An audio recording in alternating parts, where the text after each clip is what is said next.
Hello बच्चों, इससे पहले वाले वीडियो में आपने देखा सिमिलर ट्रायंगल्स के एरिया के बारे में एक theorem.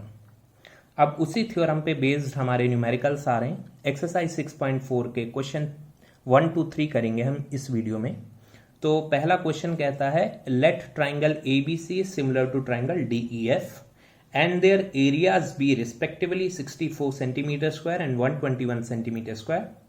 If EF is 15.4 centimeter, find BC. So बहुत ही इजी क्वेश्चन है, एरिया ऑफ ट्रायंगल से रिलेटेड है। देखते हैं कैसे होगा। तो सबसे पहली बात, जैसा कि आपने देखा कि आपसे कहा गया कि ट्रायंगल ABC सिमिलर है ट्रायंगल DEF के, राइट। तो अगर ये सिमिलर है तो area ABC upon area DEF इनकी साइड्स के रेशियो के स्क्वायर के इक्वल होना चाहिए। यानी कि AB by DE square, BC by EF square और AC बाई DF स्क्वायर के इक्वल होना चाहिए। ठीक है, अभी क्वेश्चन में दो साइड्स का जिक्र किया है। साइड्स हैं EF और BC, राइट। तो हम उन्हीं के फॉर्म में इसको लिखेंगे। तो BC यानी कि ये और EF यानी कि ये, तो हम इसे लिख सकते हैं BC अपॉन EF स्क्वायर। तो आपको ज़रूरी नहीं है कि तीनों साइड्स के स्क्वायर के तीनों साइड्स के रेशियो के स्क्वायर के रूप में ही लिखना है। जो साइड्स की बात की गई है क्वेश्चन में वही साइड्स आप लिखिए। तो यहाँ पर आपने पढ़ा क्वेश्चन EF दिया हुआ है तो EF का इसमें यूज़ है, और BC आपको फाइंड आउट करना है तो वो ठीक है। अब एरिया ABC की वैल्यू है 64 और DEF की 121। BC की वैल्यू पता नहीं है आपको, और EF 15.4 स्क्वायर। तो इतना सिंपल है। अब ये जो स्क्वायर है यहाँ पर, ये स्क्वायर हटाने के लिए आप दोनों तरफ स्क्वायर रूट कर लीजिए।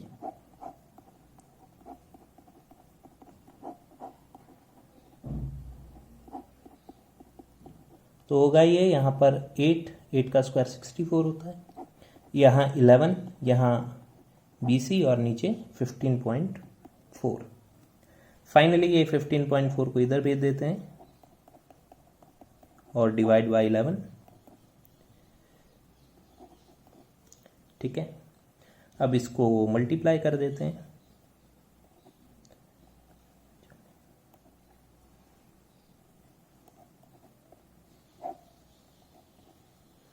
वैसे तो काट रहा था, 4.4 इंटू 8 हो जाता डायरेक्ट। 11 1 ज़ा 11 एंड 14 इंटू 8, 8 1 ज़ा 8 32। ओके, 11.2। ठीक है, तो 11.2 आ जाएगा। ये डिविजिबल है 11 से, राइट। तो ये 1.4 इंटू 8 करेंगे तो डायरेक्ट आ जाएगा 11.2, ऐसे डिवाइड करने की जगह। पर जैसे भी करें कैलकुलेशन उससे फ़र्क नहीं पड़ता, आंसर तो सेम ही आना है। ठीक है, ये तो काफ़ी आसान था। अगला पार्ट देख लेते हैं। यहीं पर इसको पॉज करके लिख भी लीजिएगा। तो अगला पार्ट सॉल्यूशन 2 इसी में कर देते हैं। छोटा सा क्वेश्चन है। क्वेश्चन में कहा है diagonals of a trapezium ABCD where with AB is parallel to DC। Okay, so एक ट्रेपेजियम बनाना है पहले तो।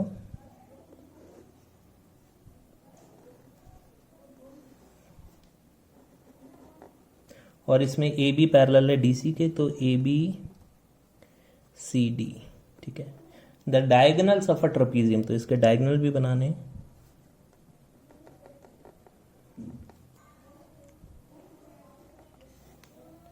Okay, intersect each other at point O।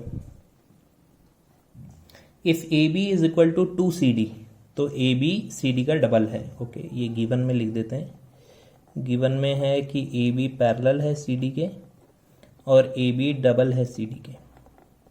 Actually इसे याद रहता है कि क्या क्या है, और फॉर्मेट लिख देना चाहिए क्वेश्चन का, वो ठीक रहता है। Find the ratio of the area of triangle AOB and COD। तो एक तो इस ट्राइंगल की बात कर रहे हैं, इसका रेशियो इसके साथ निकालना है। तो काफ़ी आसान क्वेश्चन है, ठीक है।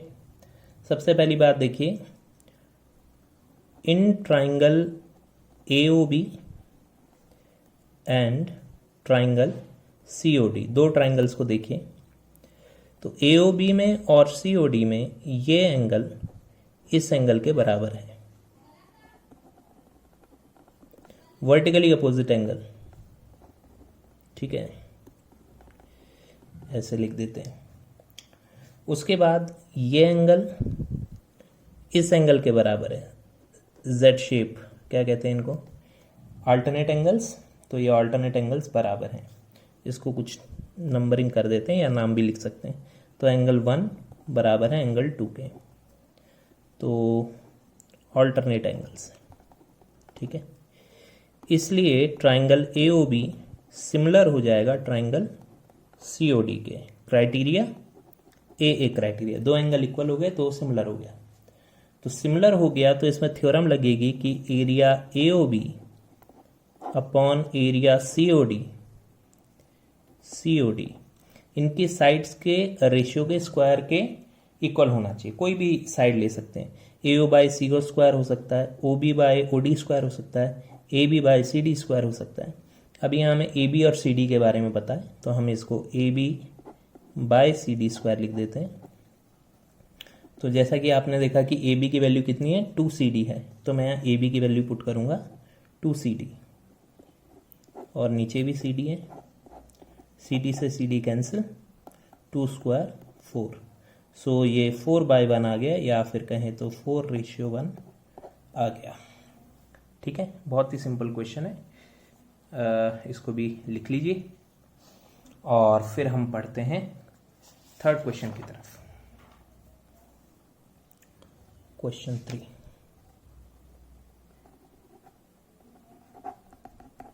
ठीक है, क्या है क्वेश्चन में देखते हैं।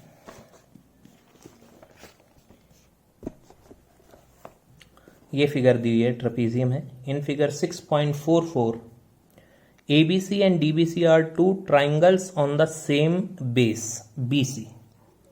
तो BC पर एक ये ट्राइंगल दिया हुआ है ABC और एक दिया हुआ है DBC, ठीक है। If AD bisects BC at O, तो AD BC को बाइसेक्ट करता है O पर। इफ AD इंटरसेक्ट, हाँ मैं ध्यान से पढ़ नहीं रहा हूँ। If AD intersects BC at O, not bisect, intersect. AD BC को इंटरसेक्ट करता है। शो कीजिए एरिया ABC अपॉन DBC। तो जिन भी दो ट्राइंगल्स का एरिया वो बोल रहा है उनको सिमिलर शो करना है, is equal to AO by DO। Right, बड़ा सिंपल सा क्वेश्चन है। बना तो उसने ट्रेपेजियम ही रखा है, पर वो बोल नहीं रहा वो ट्रेपेजियम है। तो जब तक वो बोलेगा नहीं ये ट्रेपेजियम है, हम कहेंगे भी नहीं, ठीक है। हाँ, पर ड्रॉ तो वैसे ही करेंगे जैसा उसने बना के दिया है। तो कहने का मतलब ये कि आप अज्यूम नहीं करेंगे कि वो पैरेलल हैं, ऊपर और नीचे वाली लाइंस। तो जो उसने बनाया हम वैसे ही बना देते हैं। ये बेस BC पे दोनों ट्राइंगल बने हुए हैं, ये उसने बोला है। और AD इंटरसेक्ट कर रहा है BC को O पर, ठीक है जी। और शो क्या करना है, एक बार लिख देता हूँ जिससे मुझे याद रहे। शो करना है area ABC area DBC equal to AO upon DO। अच्छा क्वेश्चन है, सिंपल क्वेश्चन है। एक कंस्ट्रक्शन इसमें याद रखनी है बस, ठीक है। तो कंस्ट्रक्शन क्या है मैं आपको बता देता हूँ। आपको AM ड्रॉ करना है परपेंडिकुलर BC के, और DN ड्रॉ करना है परपेंडिकुलर सेम BC के। यानी ये जो A है यहाँ से परपेंडिकुलर इस BC पर, ऐसे, ठीक है। और यहाँ से D से भी परपेंडिकुलर इसी BC पर, ऐसे। तो आपको दो छोटे छोटे ट्राइंगल दिख गए होंगे, एक ये, और इनको सिमिलर शो करना है पहले। तो in triangle AOM and triangle DON, angle AOM को देखिए और एंगल DON को देखिए, वर्टिकली अपोजिट एंगल्स हैं। ये एंगल AOM और D O N vertically opposite हैं तो इक्वल तो होंगे ही। और फिर एंगल ए एम ओ को देखिए 90 डिग्री वाला, एंगल डी एन ओ को देखिए, दोनों इक्वल हैं क्योंकि 90 डिग्री हैं दोनों। ए एम ओ यानी ये और डी एन ओ यानी ये। तो इस छोटे ट्राइंगल और इस छोटे ट्राइंगल में ये दो तो इक्वल हो गए एंगल वर्टिकली अपोजिट, और ये 90 और ये भी 90, तो ये भी इक्वल हो गए। ठीक है जी, तो इतना तो आपको समझ में आ ही गया है। अब ये भी पक्का हो गया कि सिमिलर हैं दोनों, तो हम कह सकते हैं कि triangle A O M similar है ट्राइंगल डी ओ एन के, क्राइटेरिया है ए, और इसी की वजह से इनकी जो साइड्स के रेशियो हैं वो भी सेम होंगे। तो वैसे तो तीनों साइड्स के रेशियो सेम होंगे, मैं तीनों ही लिख देता हूँ, A O D O M O N और ए एम डी एन। ठीक है, तो जब आप कोई हेल्प बुक से अगर पढ़ेंगे इसको तो उसमें दो ही कोई साइड्स ले लेते हैं, पर आपको पहले से नहीं पता है कि कौन सी दो का यूज़ होना है, इसलिए पहले तीनों ही लिख लीजिए और इसकी यूज़ से फिर जो चाहिए वो बाद में ले लेंगे। ठीक है, अब आते हैं मेन क्वेश्चन पे। तो मेन क्वेश्चन है कि area A B C upon area D B C, वो जो कह रहा है ए ओ बाई डी ओ के इक्वल दिखाना है। तो हमें पता है ए बी सी एरिया जो होगा वो होगा half into base into height. तो half into base B C है, पहले ही क्वेश्चन में ही कहा है, और हाइट ए एम है। तो half into base into height, और डी बी सी का भी होगा हाफ इंटू बेस, बेस इसका भी बी सी है, और इस पे जो हाइट है वो है डी एन। जिनको नहीं पता, हाइट ही ऑल्टीट्यूड या परपेंडिकुलर कहलाती है ट्राइंगल की। ठीक है, तो ये जो है डी एन परपेंडिकुलर कह लो, हाइट कह लो या ऑल्टीट्यूड कह लो, half into base into D N. अब हाफ से हाफ कट जाएगा, BC से BC कट जाएगा, और ये बचा AM अपॉन डी एन, और M by D N AO by D O के इक्वल है फर्स्ट से। राइट, तो हम इसको लिख सकते हैं AO by D O from first hence prove. ठीक है ना, तो AM बाई डी एन तो AO बाई डी ओ के हम पहले ही फर्स्ट में प्रूव कर चुके हैं, इसलिए M बाई डी एम की जगह AO बाई डी ओ लिख देंगे, और जो आपको चाहिए वो आ गया।